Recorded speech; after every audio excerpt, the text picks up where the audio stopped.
मैं डॉक्टर व्यास का रुख करना चाहूंगी और आयुर्वेद के नजरिए से समझना चाहूंगी। आयुर्वेद में इस मौसम में किन किन बातों का ख्याल रखना बहुत जरूरी होता है डॉक्टर व्यास, और ये भी बताइए कि ये जो एलर्जीज है या फिर ये जो स्किन का इन्फेक्शन है वो आयुर्वेद में किस तरीके से ठीक किया जाता है? क्या कुछ घरेलू नुस्खे भी हैं? स्वस्थ रहने के लिए 3 दोष बता रखे हैं, वात, पित्त और कफ। और इनका जब बैलेंस बना रहता है तो इस प्रकार की कोई भी व्याधि नहीं होती है।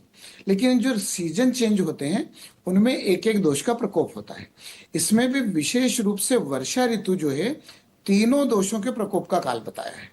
तो इन तीनों दोषों के कारण ये, जैसे कि वर्षा ऋतु में चाहे डेंड्रफ होना, स्किन की डिजीज होना, रेशेस आना, कई लोगों को जो है कंडू या खुजली होती है, बाल झड़ना, ये सब चीजें होती है और इनका कारण है ऋतु का परिवर्तन। तो वर्षा ऋतु में जो हमारे यहाँ ऋतुचर्या बता रखी है उस ऋतुचर्या का अगर हम पालन करेंगे तो निश्चित रूप से व्यक्ति स्वस्थ रह सकता है। और उसमें खास तौर से बार बार भीगना नहीं है और खाने पीने में ऑयली चीजों को थोड़ा सा ज्यादा अवॉइड करना है। फ्रेश फूड जो सीजन में मिलते हैं उनका सेवन करना है। और साथ में घी और दूध, घृत का और दुग्ध का जो है ये शरीर के पूरे शरीर का पोषण करते हैं। उसी प्रकार से अस्थि का और केश का, बालों का पोषण भी ये करते हैं, तो उनका प्रयोग करना चाहिए। साथ में आंवला जो है बहुत अच्छा बताया गया है।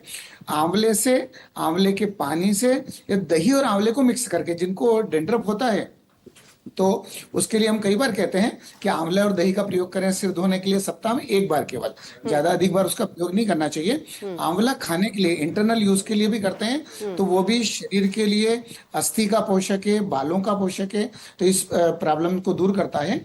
और स्किन की जो डिजीज होती है उसमें मेन कारण होता है रक्त। रक्त और त्वचा, इन दोनों का संबंध है। और रक्त को दूषित करने वाला पित्त दोष है। तो रेड चिली है, स्पाइसी खाना है या बाहर की जो खाना है उनको थोड़ा सा अवॉइड करें, घर का बना हुआ भोजन करें, ऋतुफल का सेवन करें, तो निश्चित रूप से हम स्वस्थ रह सकते हैं। ये बहुत इंपॉर्टेंट पॉइंट आपने कही है कि blood purification is very important, और मुझे लगता है चाहे वो एलोपैथ हो चाहे वो आयुर्वेद हो, सब में इसका वर्णन है। और ऐसे में मैं एक बार शालिनी मल्होत्रा फिर से आपका रुख करूंगी और मैं ये समझने की कोशिश करूंगी। एक बात आपने कही थी कि हो सके तो इन महीनों में आप 2 बार स्नान करें, ताकि जिस तरीके से फंगल, बैक्टीरियल या फ्लू की जो समस्या है वो कम से कम हो सके। लेकिन कई बार ये भी देखा गया है कि इस ऐसे मौसम में अगर आप स्नान करते हो और ऐसे जैसे कुछ डिटॉल या इस तरीके की चीज़ों का इस्तेमाल आप ज़्यादा करते, उससे भी एलर्जी हो जाती है। क्या ऐसा है, और अगर है तो क्यों? Yes, you are absolutely right. Dettol, Savlon, ये सब एंटीसेप्टिक्स होते हैं और इनमें पोटेंशियल होता है दैट दे कैन देमसेल्व्स, वो खुद अपनी अपनी जो उनकी प्रॉपर्टीज है उसकी वजह से आपके स्किन में कॉन्टैक्ट डर्मेटाइटिस कर सकते हैं, जिससे इरिटेशन होती है, एलर्जी के सिम्टम्स आ सकते हैं। So it's a good advice to go for mild soaps या फिर बेदिंग जेल जो होता है। माइल्ड सोप्स की क्या पहचान होती है?